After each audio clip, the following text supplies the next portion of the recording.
Hello everyone, आज की इस वीडियो में हम टीचिंग एप्टीट्यूड के क्वेश्चंस करेंगे जो प्रीवियस ईयर में आए हुए हैं। और ये जो आपका क्वेश्चन पेपर है 25 का है, जो लास्ट ईयर जो पेपर हुए हैं ये इसके भी क्वेश्चन पेपर है।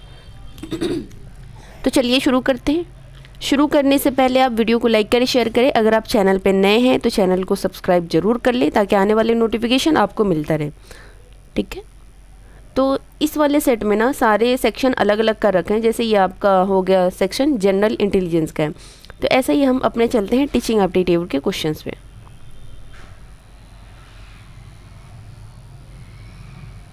जितना हो सके आप प्रीवियस ईयर ज़रूर करें, वो आपके पेपर में बहुत ज़्यादा हेल्प करेगी, क्योंकि आपके अंदर एक समझ आएगी प्रीवियस ईयर क्वेश्चंस करके।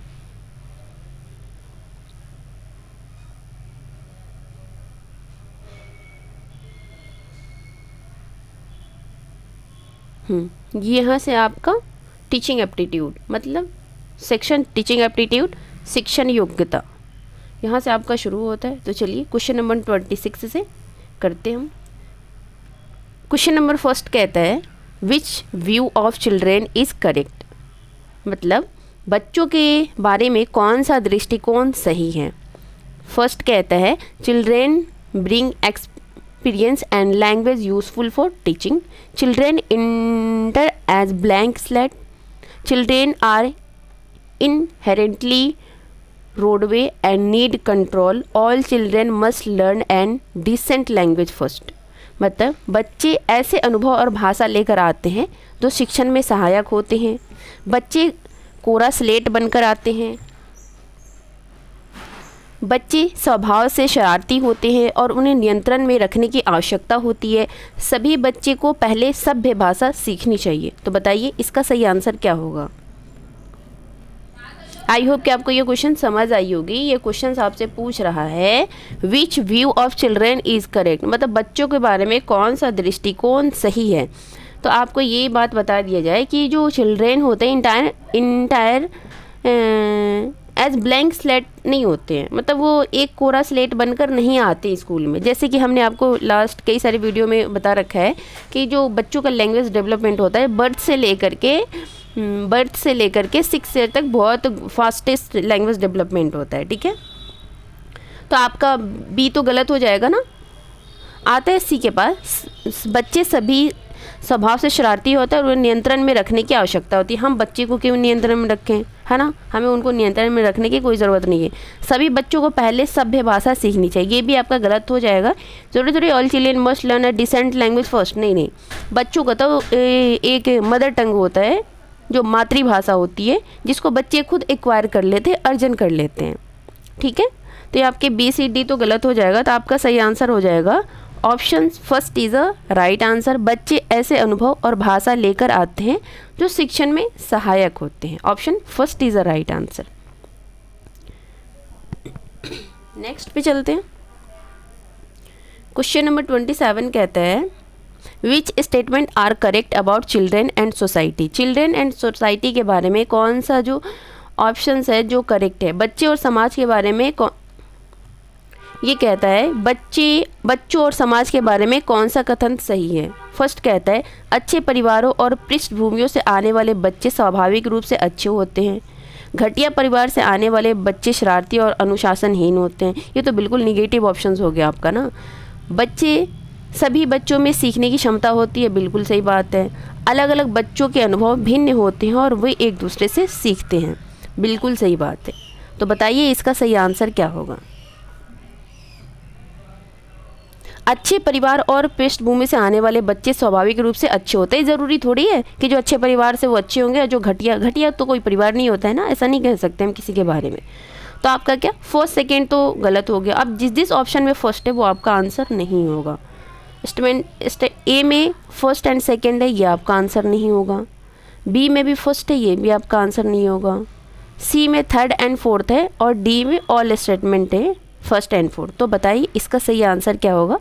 तो इसका जो सही आंसर हो जाएगा options C is a right answer. आपका सही आंसर हो जाएगा थर्ड सही है और फोर्थ सही है, बाकी फर्स्ट सेकेंड गलत था। नेक्स्ट पे चलते हैं। क्वेश्चन नंबर 28 कहता है which statement about group learning is true, मतलब ग्रुप लर्निंग के बारे में बात कर रहा है आपसे, समूह में सीखने के बारे में कौन सा कथन सत्य है। ऑप्शन फर्स्ट कहता है the children of similar abilities should be put together in one group. देखिए ग्रुप दो तरह के होते हैं, एक तो हेट्रोजीनियस होता है, एक होमोजीनियस होता है। तो हेट्रोजीनियस वो होता है जैसे एक ग्रुप में अलग अलग तरह के बच्चे हो, होमोजीनियस ग्रुप वो होता है कि सेम एबिलिटीज़ के बच्चे उस ग्रुप के अंदर हो। तो हमें डिपेंड करता है किस टाइम किस हिसाब से हमें ग्रुप बनाना है, उस हिसाब से हम करते हैं। बाकी हम नेक्स्ट ऑप्शंस भी देखते हैं। 3 should be mixed grouping of children with different abilities so that the learn from one another, बिल्कुल सही बात है। थर्ड कहता है बच्चे समूह में नहीं सीखते, उन्हें व्यक्तिगत रूप से पढ़ाया जाना चाहिए। ये तो बिल्कुल निगेटिव बात है कि बच्चे ग्रुप में, बिल्कुल जब बच्चा का इंटरेक्शन होगा एक दूसरे से वो कुछ ना कुछ तो सीखेगा ना। Children learn cooperate and collaborate in group learning, बिल्कुल सही बात है, जो बच्चे समूह में सहयोग करना और सहभागिता करना सीखते हैं। तो आप देख पा रहे होंगे कि the children not will learn group, third आपका गलत है। तो जिस ऑप्शंस में थर्ड है वो आपका गलत हो जाएगा। तो आपका बी ऑल स्टेटमेंट तो होगा नहीं, है ना, ओनली थर्ड तो होगा नहीं क्योंकि थर्ड तो गलत है। अब बताइए आपके पास ए बचता है, या तो ए सही होगा या डी सही होगा। ए में क्योंकि सेकंड फोर्थ है और डी में फर्स्ट एंड सेकंड है, फर्स्ट एंड थर्ड है। तो थर्ड तो सी में है, नहीं होगा। डी में भी थर्ड है, ये भी नहीं होगा। बी में ऑल स्टेटमेंट भी सही नहीं है, तो आपका सही आंसर हो जाएगा option first is a right answer. Next पे चलते हैं।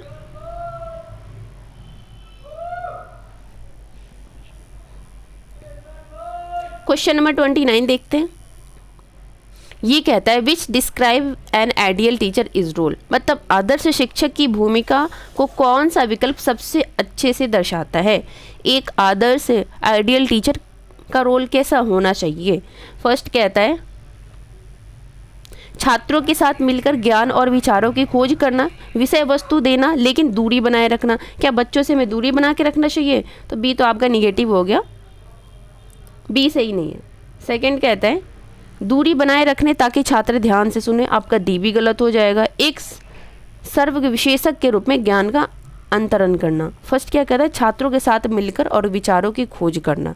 तो बताइए इसका सही आंसर क्या होगा। मतलब आपसे एक आइडियल टीचर की बात कर रहा है, आदर्श शिक्षक की भूमिका कौन सा विकल्प सबसे अच्छा दर्शाता है। एक सर्ग विशेषज्ञ के रूप में ज्ञान का अंतरण करना, दूरी बनाए रखना, ये तो नहीं होगा। विषय वस्तु लेकिन दूरी बनाए रखना, ये भी नहीं होगा। ए कहता है छात्रों के साथ मिलकर ज्ञान और विचारों की खोज करना, या तो ए होगा या डी होगा। तो आप बताइए इसका सही आंसर क्या होगा।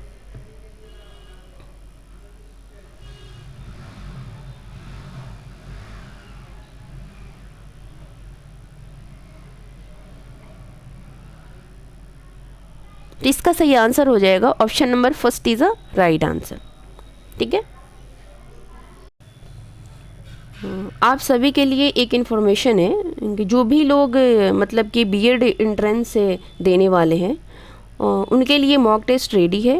अगर जो फुल्ली जामिया एंट्रेंस बेस्ट होगा, अगर ज्वाइन करने के लिए अगर आप चाहते हैं उनको ज्वाइन करना, तो ज्वाइन करने के लिए वीडियो की डिस्क्रिप्शन में ईमेल आईडी पे आप मैसेज कर सकते हैं ताकि टीम आपसे कांटेक्ट कर ले। ठीक है, नेक्स्ट क्वेश्चन पे चलते हैं। क्वेश्चन नंबर 29 तो हो गया, क्वेश्चन नंबर 30 पे चलते हैं। क्वेश्चन नंबर 30 कहता है which statement about school present relation incorrect, मतलब विद्यालय और अभिभावकों के संबंध के बारे में कौन सा कथन सही है। मतलब टीचर्स और पेरेंट्स के बारे में बात हो रहा है।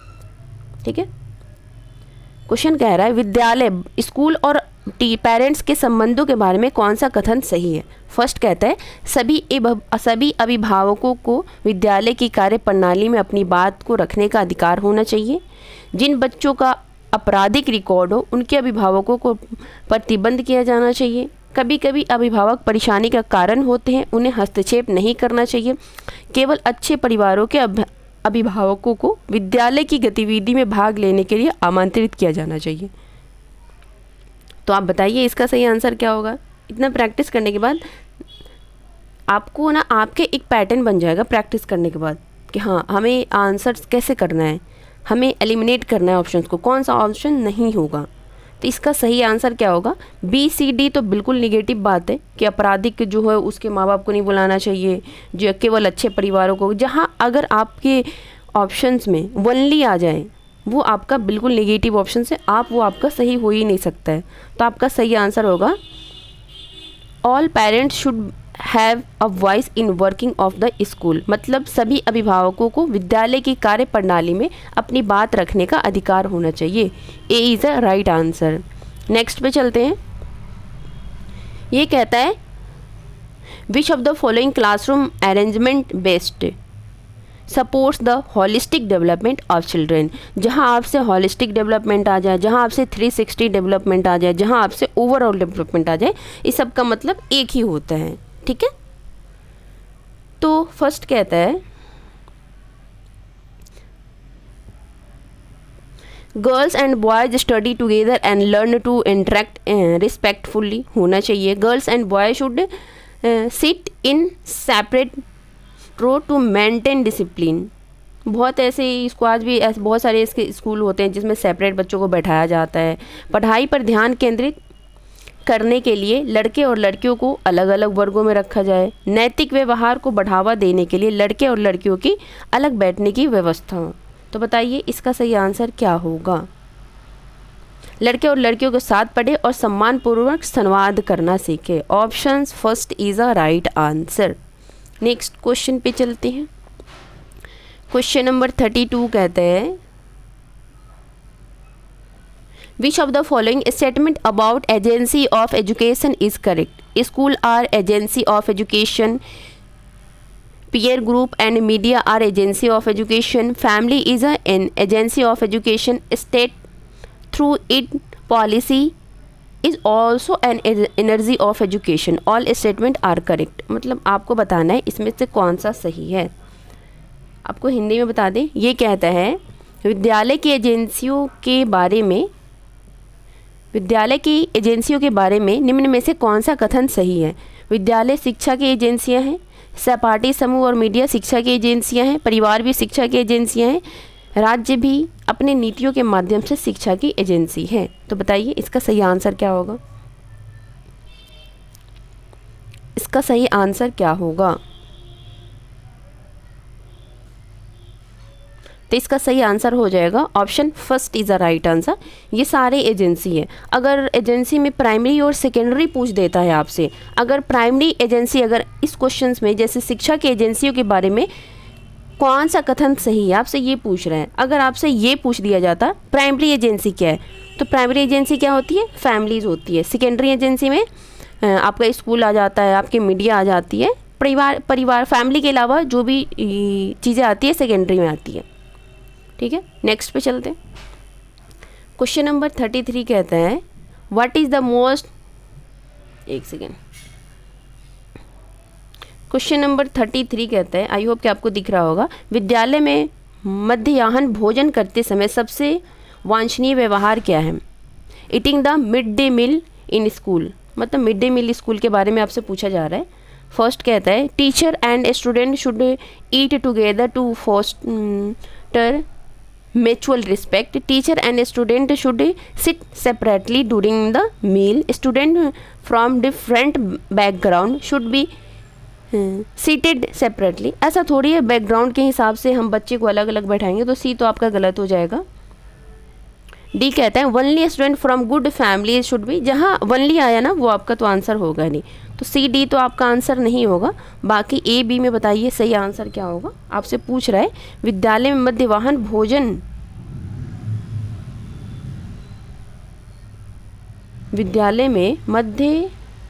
भोजन करते समय सबसे वांछनीय व्यवहार क्या है?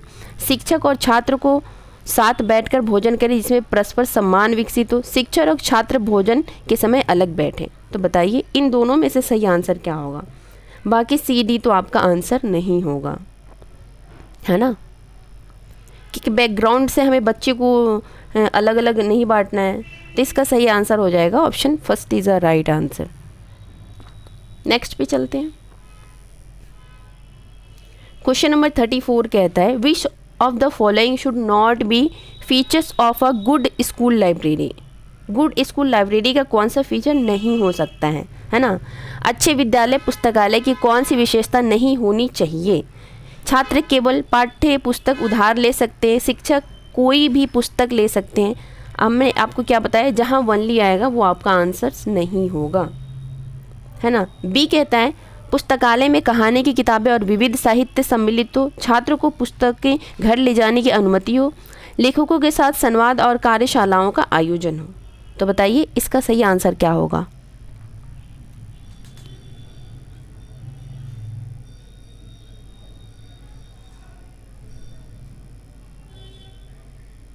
आपसे पूछ रहा है क्या, नॉट।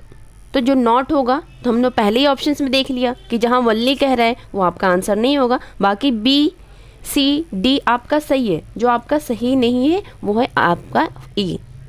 तो जो आपसे गलत पूछ रहा है वही सही है क्योंकि पूछा ही गलत है। नेक्स्ट पे चलते हैं। क्वेश्चन नंबर 35 कहता है if children fight misbehave in class what should the teacher to first. मतलब यदि कक्षा में बच्चे झगड़ते या अनुशासनहीन व्यवहार करते हैं तो शिक्षक को सबसे पहले क्या करना चाहिए। टॉक मतलब बच्चों से, चिल्ड्रेन से understand the case of the conflict, मतलब जो भी है बच्चों से बात करके विवाद का कारण समझना चाहिए। बच्चों को सज़ा देना ताकि ऐसा दोबारा ना करें। हमें क्या करना है, हमें सज़ा नहीं देना है। बी आपका गलत हो जाएगा। मामले को अनुशासन समिति को सौंपना चाहिए। तुरंत प्राचार्य को सूचित करना चाहिए। तो देखिए मामले को अनुशासन समिति को नहीं सौंपना है हमें, तुरंत प्राचार्य को, मतलब report the matter immediately to the principal, हमें डायरेक्ट प्रिंसिपल को भी नहीं करना है। तो हमें क्या करना है, बच्चों से बात करके उनके किस बात पे विवाद का कारण समझना है, उसको सॉल्व करना है। तो इसका सही आंसर हो जाएगा option first is a right answer. Next question पे चलते हैं। देखिए टीचिंग एप्टीट्यूड का क्वेश्चन इतना भी मुश्किल नहीं आता है। अगर आप प्रीवियस ईयर करते हैं और प्रैक्टिस करते हैं तो वो आपके पेपर में बहुत ज़्यादा हेल्प करती है। क्वेश्चन नंबर 36 कहता है what is the correct view regarding the role of sports culture and literary activities in school. मतलब खेल, सांस्कृतिक और साहित्यिक गतिविधियों की विद्यालय भूमिका के कौन सा कथन, मतलब खेल, सांस्कृतिक और साहित्यिक गतिविधियों की विद्यालय भूमिका के बारे में कौन सा कथन सही है। ये विद्यालय पाठ्यक्रम का अभिन्न हिस्सा होता है, मतलब ये करिकुलम का हिस्सा होता है, बात तो सही है। ये छात्रों को पढ़ाई से भटकाते और महत्वहीन है, ये भटकाते नहीं है। तो बी तो आपका गलत हो जाएगा, है ना। सी कहता है खेल शारीरिक विकास में सहायक है, सांस्कृतिक गतिविधियाँ कम उपयोगी है। ऐसा कुछ नहीं है, ये भी आपका गलत है, दोनों उपयोगी है। इन्हें केवल नियमित कक्षा, जहां आपको मैंने पहले बताया था जहां वनली आएगा वो आपका ऑप्शन आंसर्स नहीं होगा। तो डी आपका गलत हो जाएगा। तो आप बताइए आपका सही आंसर क्या होगा। तो आई होप कि आपको इतनी तो समझ आ गई होगी। आपका सही आंसर होगा option first is a right answer. These मतलब ये विद्यालय पाठ्यक्रम का अभिन्न हिस्सा होता है। जो आपके स्पोर्ट्स होते हैं, कल्चर होते हैं, एक्टिविटीज़ होते हैं। पहले स्कूलों में ऐसा नहीं कराया जाता था, लेकिन आज के डेट में स्कूलों में बहुत सारी एक्टिविटीज़ कराई जाती हैं। आप बीएड में आपका सिलेक्शन हो जाएगा जब आप स्कूल में पढ़ाने जाएंगे, और 6 महीने के लिए तो पढ़ाना ही पड़ता है आपको। तो उसमें आपको बहुत सारी बच्चों के साथ एक्टिविटीज़ करवाई जाती हैं, आपको करवानी होगी। क्वेश्चन नंबर 37 देखते हैं। ये कहता है which of the following does not reflect the meaning of the good education is not a preparation for life, education is life itself. Which of the following does not reflect कह रहा है, मतलब शिक्षा जीवन की तैयारी नहीं है, शिक्षा समय जीवन है। इस कथन का कौन सा विकल्प सबसे कम उपयुक्त है, मतलब सबसे कम उपयुक्त कौन सा है, सबसे कम जो इम्पोर्टेंस रखता है वो कौन सा है। Life and education are separate compartments, all life experience are educative, every stage of life has educational value, schooling alone does not define education. मतलब जीवन, शिक्षा जीवन की तैयारी नहीं है, शिक्षा समय जीवन है। इस कथन का कौन सा विकल्प सबसे कम उपयुक्त है। फर्स्ट क्या कहता है, जीवन और शिक्षा अलग अलग क्षेत्र हैं, जीवन के सभी अनुभव शिक्षाप्रद होते हैं। जीवन के प्रत्येक चरण में शिक्षा का महत्व होता है। केवल स्कूली शिक्षा ही शिक्षा को परिभाषित नहीं करती है। तो बताइए इसका सही आंसर क्या होगा?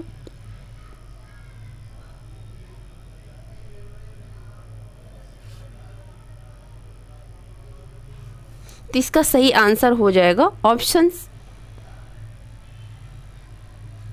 मतलब सबसे जो कम उपयुक्त है। बाकी बी सी डी आपका तो सही है, पर जो आपका ए है वही गलत है, क्योंकि आपसे पूछा ही गलत है। Option first is the right answer. Next पे चलते हैं। क्वेश्चन नंबर 37 तो हो गया। क्वेश्चन नंबर 38 कहता है education is what remind after one has forgotten what one has learn in school. What is the central idea of this code. शिक्षा वह है जो स्कूल में सीखी गई बातों को भूल जाने के बाद भी बनी रहती है। इस कथन की मूल्य भावना क्या है? ए कहता है सच्ची शिक्षा रटने से आगे बौद्धिक विकास को बढ़ावा देती है। बात तो सही है। शिक्षा तथ्यों को याद रखना और दोहराना है। जो छात्र ध्यान से पढ़ते हैं वो कभी नहीं भूलते। स्कूली शिक्षा को भूल जाना अशिक्षित होने का संकेत है। तो बताइए इसका सही आंसर क्या होगा?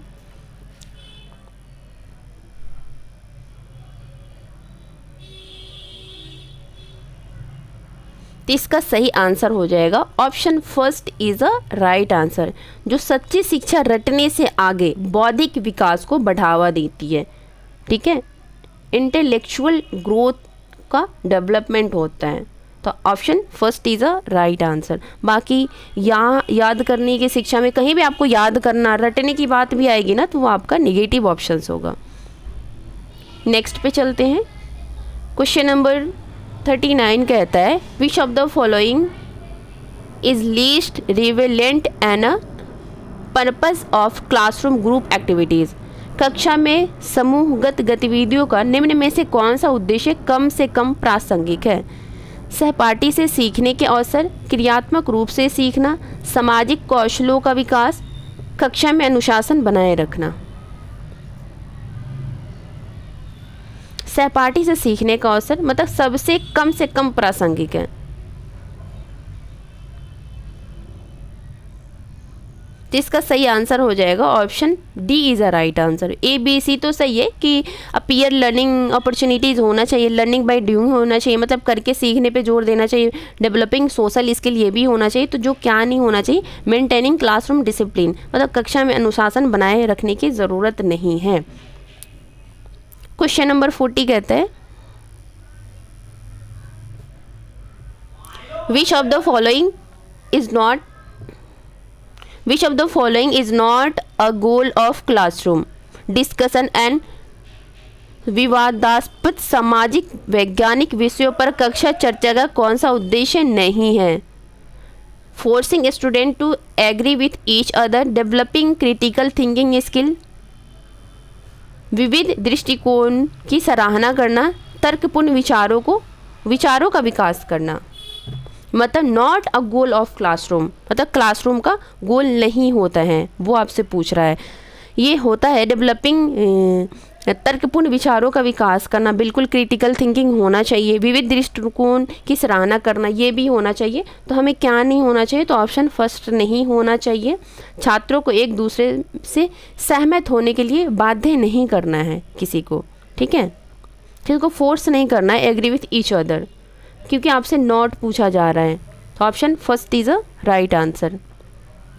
नेक्स्ट पे चलते हैं। क्वेश्चन नंबर 41 कहता है what is the primary purpose of an aptitude test. मतलब एप्टीट्यूड टेस्ट का प्राइमरी पर्पस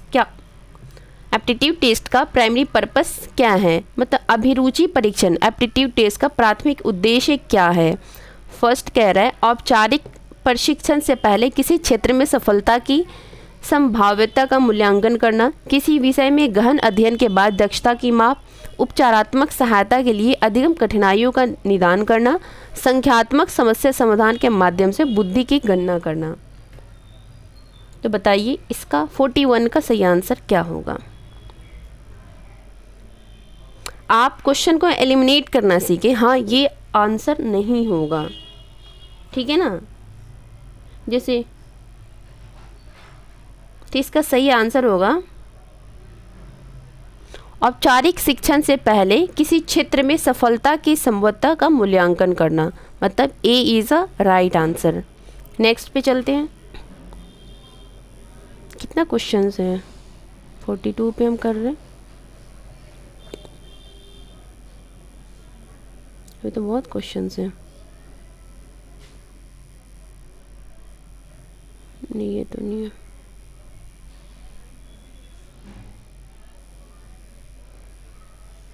अच्छा क्वेश्चन नंबर 50 तक है। हम कहाँ कर रहे थे, 43 कर रहे थे ना।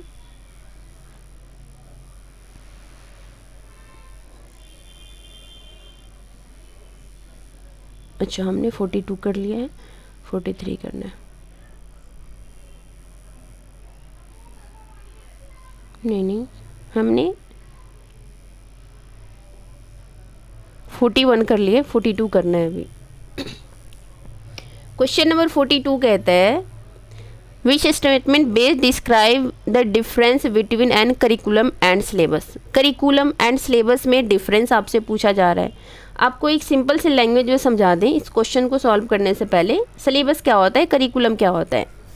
ये मान लो आपका एक सर्कल है, तो ये क्या हो गया, आपका करिकुलम हो गया, ठीक है। अगर बीच में कोई एक छोटा सा सर्कल है, ये आपका क्या होगा, ये सिलेबस हो गया। एक सेकेंड, ये आपका छोटा जो सर्कल है ये आपका सिलेबस हो गया, ये जो बड़ा सा सर्कल है ये आपका करिकुलम हो गया।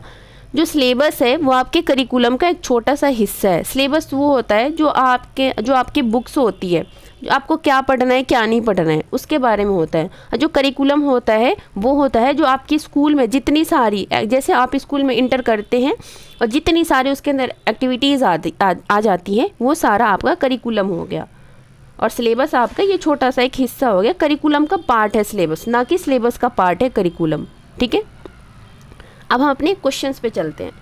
क्वेश्चंस कहता है पाठ्यचर्या और पाठ्य पुस्तक के बीच का अंतर कौन सा कथन सबसे सही रूप से दर्शाता है। फर्स्ट कहता है पाठ्यक्रम किसी विषय की विषय वस्तु को दर्शाता है, जबकि पाठ्यचर्या संपूर्ण शैक्षिक योजना को।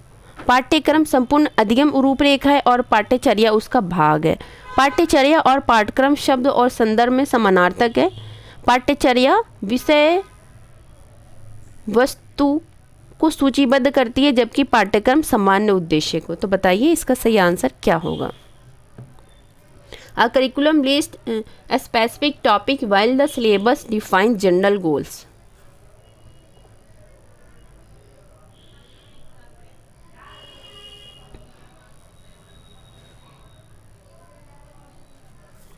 क्वेश्चन फर्स्ट क्या, ऑप्शन फर्स्ट क्या कहता है, a syllabus outline the content of subject while the curriculum cover the overall educational plan. जैसे मैंने आपको समझाया कि स्कूल के अंदर जितनी सारी एक्टिविटीज़ कराई जाती है वो आपका करिकुलम का हिस्सा है।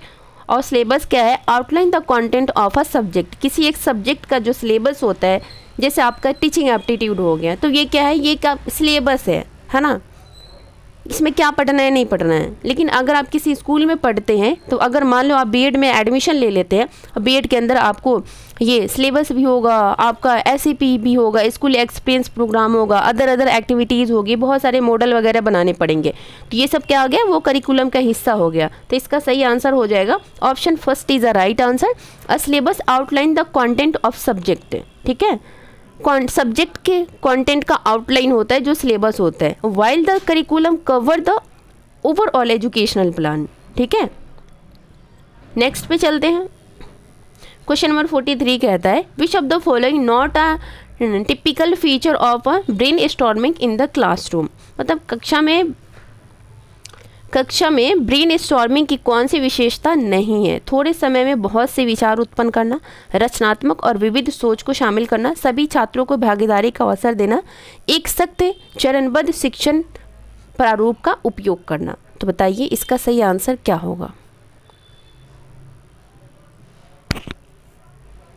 नॉट अ टिपिकल फीचर पूछ रहे हैं, विशेषता जो नहीं है।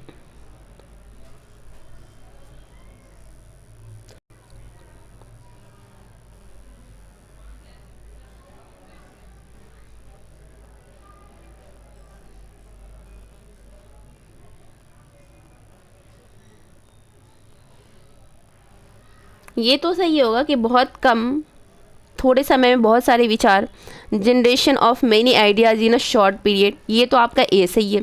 Inclusion, creative and diversion thinking, ये भी आपका सही है। Opportunities for board student participation, ये भी आपका सही है। मतलब जो आपका नॉट पूछ रहा है वो हो जाएगा option D is a right answer. Use of a rigid step, क्यों रिजिड करना है, एक सख्त तरीका क्यों अपनाना है बच्चों के साथ, step by step instructional format, तो जो आपका डी है वो गलत हो जाएगा। और आपसे पूछ भी वही रहा है जो गलत है, जो गलत है वही सही है क्योंकि पूछा ही गलत है। नेक्स्ट पे चलते हैं। क्वेश्चन नंबर 44 कहता है which of the following is a beat, तो समझ ही नहीं आ रहा पूछ क्या रहा है, दिख ही नहीं रहा है। निम्न में से कौन सा विकल्प खोज परक अधिगम, मतलब डिस्कवरी लर्निंग का, मतलब निम्न में कौन सा विकल्प जो है खोज परक अधिगम को हम डिस्कवरी लर्निंग कहते हैं का सर्वश्रेष्ठ उदाहरण है, सर्वश्रेष्ठ उदाहरण है। फर्स्ट कहता है आपसे छात्र घुलनशीलता को प्रभावित करने वाले कारकों की प्रयोगात्मक जांच करते हैं। बी कहता है आर्किमिडीज सिद्धांत के प्रत्यक्ष वर्णन के बाद छात्र प्रश्नों का उत्तर देते हैं। छात्र छाया बनने पर व्याख्यान को चुपचाप सुनते हैं। शिक्षक प्रयोगशाला सत्र में प्रावर्तन और अपवर्तन का प्रदर्शन करते हैं। तो बताइए इसका सही आंसर क्या होगा।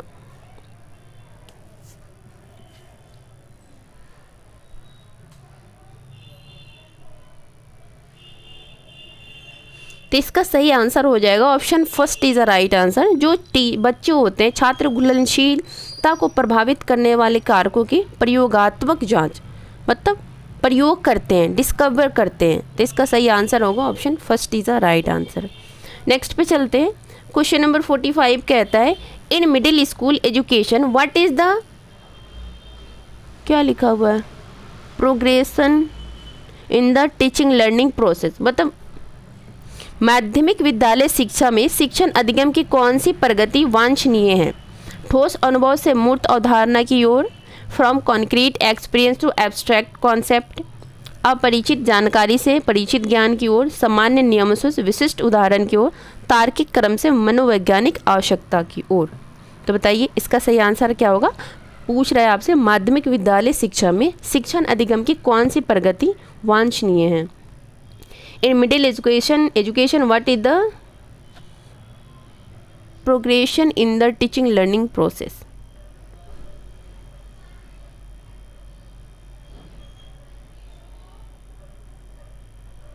तो इसका सही आंसर हो जाएगा from concrete experience to abstract concept, option first is a right answer. अपरिचितों को ऐसा कोई कॉन्सेप्ट ही नहीं है, अपरिचित से परिचित की ओर, from unknown to information, familiar knowledge, हाँ है हो सकता है, पर ये ऑप्शन आपसे जो पूछ रहा है तो इसका जो सही आंसर होगा फर्स्ट होगा from concrete experience to abstract concept, ठोस अनुभव से अमूर्त अवधारणा की ओर जाना, मतलब ठोस अनुभव जो आपके सामने दिख रहा है ना, ठोस अनुभव से अमूर्त अवधारणा की ओर जाना, मतलब जो चीज़ें आपके सामने हैं उसके बारे में सोचते हुए उस चीज़ों के बारे में सोचना जो आपके सामने नहीं है, ठीक है, उसको हम एब्स्ट्रैक्ट कॉन्सेप्ट कहते हैं, जो हम जिस चीज़ को हम देख नहीं सकते पर उसके बारे में थिंकिंग कर सकते हैं। नेक्स्ट पे चलते हैं। क्वेश्चन नंबर 46 कहता है which of the following an example of open ended questions, मतलब ओपन एंडेड क्वेश्चंस का एग्जाम्पल क्या है। आपको जैसे कि पहले आपको समझा दिया जाए कि ओपन एंडेड क्वेश्चंस वो होता है जिसके एक से ज़्यादा कई सारे आंसर्स हो सकते हैं, वो आपका ओपन एंडेड क्वेश्चंस हो गया। एक होता है आपका close ended question, close ended questions वो होता है जिसका कोई एक ही आंसर्स हो सकता है।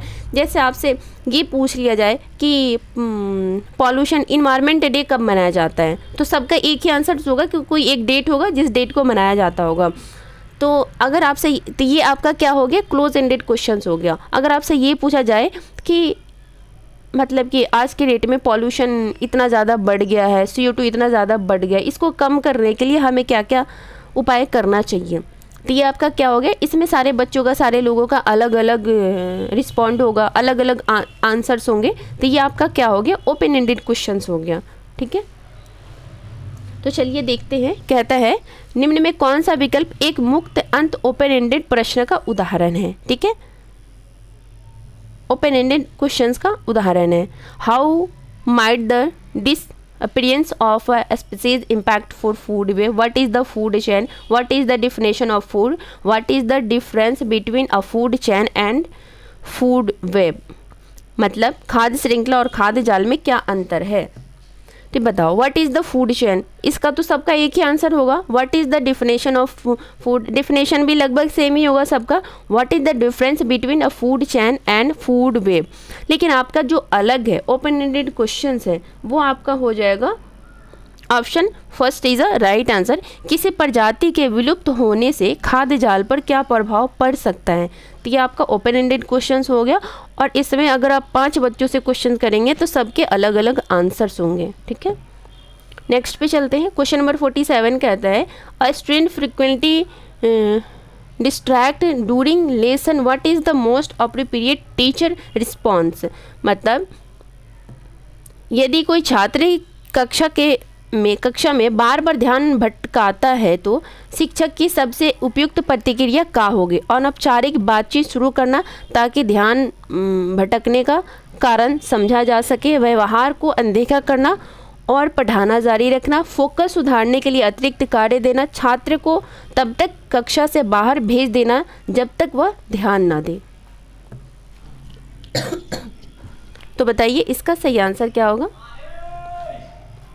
तो इसका जो सही आंसर हो जाएगा ऑप्शंस अनौपचारिक बातचीत शुरू करना ताकि ध्यान भटकने का कारण समझा जा सके, initiate informal understand the reason for distraction. हाँ, इसका सही आंसर हो जाएगा option first is a right answer. Next question पे चलते हैं। क्वेश्चन नंबर 48 कहता है in the term MOOC MOOC what does the letter C stand for, मतलब MOOC मॉस का जो भी इसमें जो मॉस का फुल फॉर्म क्या होगा MOOC, what does the letter C stand for, committee, council, course, coordination. जैसे कभी कभी ना किसी चीज़ का NEP का फुल फॉर्म आपसे पूछ लेगा, आपको TLM का फुल फॉर्म पूछ लेगा, ओला का फुल फॉर्म पूछ लेगा, ऑफिशियल लैंग्वेज एक्ट, मतलब ये सब आपको याद रखना पड़ेगा। तो C का मतलब होता है course, option C is a right answer. Next question पे चलते हैं। क्वेश्चन नंबर 49 कहता है which of the following is the most essential qualities of an effective teacher, मतलब एक प्रभावी शिक्षक की सबसे आवश्यक विशेषता क्या है। विचारों को स्पष्ट और सटीक रूप से संप्रेषित करना, पाठों में विविध शिक्षण साधनों का उपयोग करना, हमेशा कठोर अनुशासन बनाए रखना, पाठ्य पुस्तकों का पालन करना और उसे न हटना। तो बताइए इसका सही आंसर क्या होगा। एक प्रभावी शिक्षक की सबसे आवश्यक विशेषता क्या है।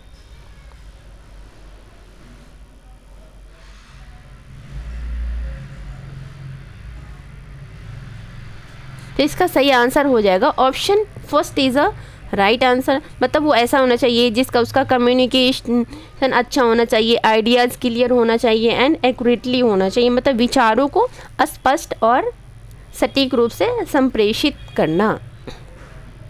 नेक्स्ट क्वेश्चन पे चलते हैं। ये आपका लास्ट क्वेश्चन है टीचिंग एप्टीट्यूड का। क्वेश्चन नंबर 50 कहता है which of the following not a initiated objective of को करिकुलर एक्टिविटीज़। एक तो करिकुलर एक्टिविटीज़ होता है और एक को करिकुलर एक्टिविटीज़ होता है। तो ये आपसे नॉट ऑब्जेक्टिव ऑफ को करिकुलर एक्टिविटीज़, मतलब सब पाठ्यक्रम गतिविधि का कौन सा उद्देश्य नहीं है। छात्र की रचनात्मकता को प्रोत्साहन देना, इनकरेज स्टूडेंट क्रिएटिविटी, सहयोग की तुलना में अत्यधिक प्रतिस्पर्धा को बढ़ावा देना, छात्रों की विधि प्रतिभाओं की पहचान करना, सहपाठियों के बीच सहयोग को बढ़ावा देना।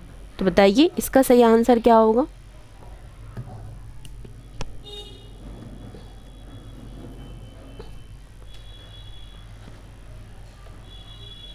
तो इसका सही आंसर हो जाएगा ऑप्शन, लेकिन आपसे पूछ क्या रहा है, नॉट पूछ रहा है, तो 3 तो सही होगा। रचनात्मकता को बढ़ावा देना बिल्कुल सही बात है ना, ये तो आपका सही हो जाएगा। बी क्या, छात्रों के विभिन्न प्रतिभाओं की पहचान करना, छात्रों के विभिन्न प्रतिभाओं की पहचान करना, आपका सी भी सही हो जाएगा।